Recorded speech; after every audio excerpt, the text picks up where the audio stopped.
बेटा हूँ और मैं ऐसे गांव में मेरा जन्म हुआ जिसमें 3 किलोमीटर इस तरफ रोड नहीं था, 3 किलोमीटर उस तरफ रोड नहीं था। और यही नहीं, हमारे गांव में प्राइमरी पाठशाला भी नहीं था, तो शिक्षा का बड़ा अभाव था। और जहाँ तक आपने पूछा कि मैं इस प्रोफेशन में कैसे आया, तो मैं आपको ये बताता चलूँ कि मेरी एक छोटी बहन थी, बहुत प्यारी सी मेरी छोटी बहन थी, सबकी बहनें प्यारी होती हैं। उसको ये मुझे लगता है 75 या 76 का दौर रहा होगा,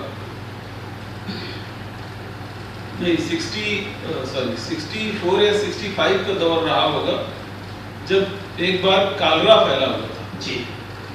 तो हमारी छोटी बहन जो 5-6 साल की रही होगी, उसको कॉलरा हो गया और उन दिनों बहुत सारी मौतें कालरा से हुई थी।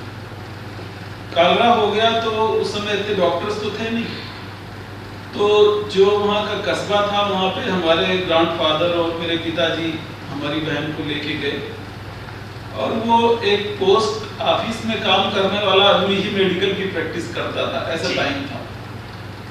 तो उसने मेरी बहन का पूरा शरीर छेद डाला और पहले तो आईवी लाइन ही नहीं लगा पाया, और जब आईवी लाइन लग गई उसके बाद उसने इतना फ्लूइड दे दिया बिना बॉडी वेट देखे बच्चे का कि मेरी बहन ओवर हाइड्रेशन से मर गई। और उस जमाने में उसने 100 रुपए से ऊपर फीस ली, जो काफी थी जी। तो उस मेरी बहन बहुत प्यारी सी बहन थी, मैं उसको बहुत प्यार करता था। उसकी मौत ने मुझे मेरे दिमाग में ये चीज डाल दी कि यदि मैं डॉक्टर होता या मैं डॉक्टर हो जाऊंगा तो शायद मैं इस तरह की मौतें बचा पाऊंगा। उससे मेरे जीवन पर बड़ा असर पड़ा और उसके बाद मैंने ये ठान लिया कि मुझे डॉक्टर बनना है और एक कुशल डॉक्टर बनना है, अच्छा डॉक्टर। डॉक्टर साहब, जैसा कि आपने बताया आपकी प्रारंभिक शिक्षा है गाँव से हुई, फिर उसके बाद आपने हाई स्कूल इंटर आपने अपने अकबरपुर देहात का त्याग करे, वहाँ से आपने की जी। कैसा रहा आपका स्टूडेंट? देखिए बहुत स्ट्रगल रहा। आप अच्छे से ये जानते हैं कि जैसा कि मैंने अपना परिवेश बताया कि मैं गांव में पैदा हुआ जहां 6 किलोमीटर ना तो रेलवे स्टेशन तक रोड था और ना रोड तक रोड था, मेन रोड तक रोड था। हमारा गांव बीच में है और हमारे गांव में प्राइमरी पाठशाला भी नहीं था, और प्राइमरी पाठशाला जो दूसरे गांव में था तो बीच में पानी का नाला बहता था, बड़ा सा, जो नाला क्या कहें उसको, नदी टाइप की थी छोटी मोटी। तो जब बरसात होती थी तो हमारा 2 महीने स्कूल जाना बंद हो जाता था, क्योंकि उसमें जितनी मेरी हाइट थी, मेरी हाइट के बच्चे उसमें डूब सकते थे। तो इसलिए बरसात के 2 महीनों में हम स्कूल नहीं जा पाते थे, और जिस स्कूल में हम पढ़ते थे शायद उसी में मेरे ताऊ जी भी पढ़े थे जी, क्योंकि उसकी बिल्डिंग इतनी जीर्ण हो चुकी थी कि वो बिल्डिंग गिरने वाली थी। इसलिए जो चौथे और तीसरे और चौथे क्लास की जो क्लासेस हमारी होती थी वो एक पेड़ के नीचे होती थी। 5th क्लास में जब हम गए तब हमको स्कूल के कमरे में बैठने को मिला, और आप जानते हैं उन दिनों अपना टाट पट्टी खुद ही लेके जाना पड़ता था, और खड़िया और बोरका चलता था। तो मैं उसी एरा का पढ़ा हुआ हूँ। उसके बाद जब मैंने 5th पास कर लिया तो रनिया जो कस्बा पड़ता है, रनिया आप जानते हो, वहाँ से मैंने 6th से 8th तक की एजुकेशन बात चरम पे था जी। स्पेशलिटीज में कोई रिजर्वेशन था नहीं, और अच्छी डिग्री पाने के लिए बहुत ज़्यादा पढ़ना पड़ा। मतलब सिफारिश वाले या जिन लोगों के ऊपर हाथ था, या मैं ये कह सकता हूँ कि क्योंकि अब मैं जानता हूँ इसलिए मैं कह सकता हूँ कि जातिवाद से ऊपर उठने के लिए हमको 4-5 टाइम्स ज़्यादा पढ़ना पड़ा जी, और तभी मुझे MS मिल पाई, वरना MS ही न मिल पाती, ना हमें MS सर्जरी मिलती और ना मैं न्यूरोसर्जन बन पाता। हाँ, ये जरूर कहूँगा कि मुझे अच्छे टीचर्स मिले। MBBS तक तो आप 200 के बैच में आपको उस समय भी मेरी रिकॉग्निशन थी, क्योंकि क्लास में मैं कंट्रीब्यूट करता था।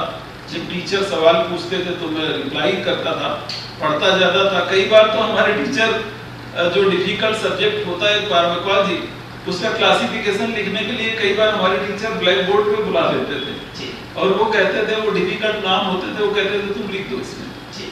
इसके बाद वो क्लास लेना शुरू करते थे, तो उससे बहुत इंकरेजमेंट मिला। और एमएस के टाइम जब हमारा नॉलेज और हमारा हाथ हमारे टीचर्स ने देखा, तो मैं उन सभी टीचर्स को, अगर वो ये प्रोग्राम कभी सुने, मैं आज भी उनके लिए नतमस्तक हूँ कि उन्होंने बिना किसी डिस्क्रिमिनेशन से मुझे सिखाया भी, मुझे मौका भी दिया। और एज ए सर्जन भी, एज ए रेजिडेंट सर्जन भी मैं जीएसबीएम में बहुत पॉपुलर हो गया था। मेरा कंफ्यूजन था जी, ना कोरोना पे लिटरेचर अवेलेबल था, ना कोरोना पे कोई मेडिसिन थी। तो देखिए, चूंकि मैं आयुर्वेदा में ट्रेंड हूँ और मेरे गुरुजी भी हैं योगी जी, जो बहुत ही विद्वान हैं, तो कोरोना जब विदेशों में था, जब अमेरिका में और चाइना से ही शुरू हुआ था, तभी से हमने कोरोना पे सोचना शुरू कर दिया था। और ये काढ़ा भी सबसे पहले मैं लाया, ये बाद में बाकी काढ़े आए, आप मेरा पहला भी देख सकते हैं। तो हमने जो है कोरोना पे ऐसे में कुछ बोलता तो कोई मानता नहीं, इसलिए उसका तरीका एक ही था कि मैं शोध करके दिखाऊं जी। और मैं ये कह सकता हूं कि जो दवा हमने दिन रात मेहनत करके बनाई, उसमें लेवल 1 का एविडेंस हमने प्रोड्यूस किया, जो लॉकडाउन के टाइम पब्लिश करना बहुत मुश्किल था, क्योंकि सारा कुछ स्लो हो गया था, कहीं साइंटिफिक जर्नल्स भी ठीक से पब्लिश नहीं हो रहे थे दुनिया में। तो मैं कह सकता हूं कि मैंने लेवल 1 का एविडेंस प्रोड्यूस किया, पूरा दिमाग लगाया, एंशिएंट मेडिसिन पूरी खोज डाली, और उसमें से वो मेडिसिन हमने चूज की, 11-12 कंपोनेंट चूज किए जो मॉडर्न साइंस में जिनकी स्टडी हो रखी है। तो आप प्योर आयुर्वेदा उसको नहीं बोल सकते। हमने वो कंपोनेंट्स लिए जिनमें किसी न किसी वजह से मॉडर्न साइंस ने रिसर्च कर रखी थी, और वो कंपोनेंट्स लेके हमने एक दवा बना डाली। फिर उसका मैंने इनिशियल ट्रायल किया और पूरा विधि विधान से किया, पूरे नियमों का पालन करके किया। कोरोना के टाइम, लॉकडाउन के टाइम आईसीएमआर में रजिस्ट्रेशन किया 3 बार, और अब तो वो बियॉन्ड डाउट प्रूव हो गई है। इवन क्रिटिकल केसेस में अभी रिसेंट रिजल्ट्स आ गए हैं। हालांकि हमारा सैंपल साइज छोटा है, लेकिन उसको कोई चैलेंज नहीं कर सकता, क्योंकि वो प्योरली साइंटिफिक स्टडीज हैं। अब वो देश में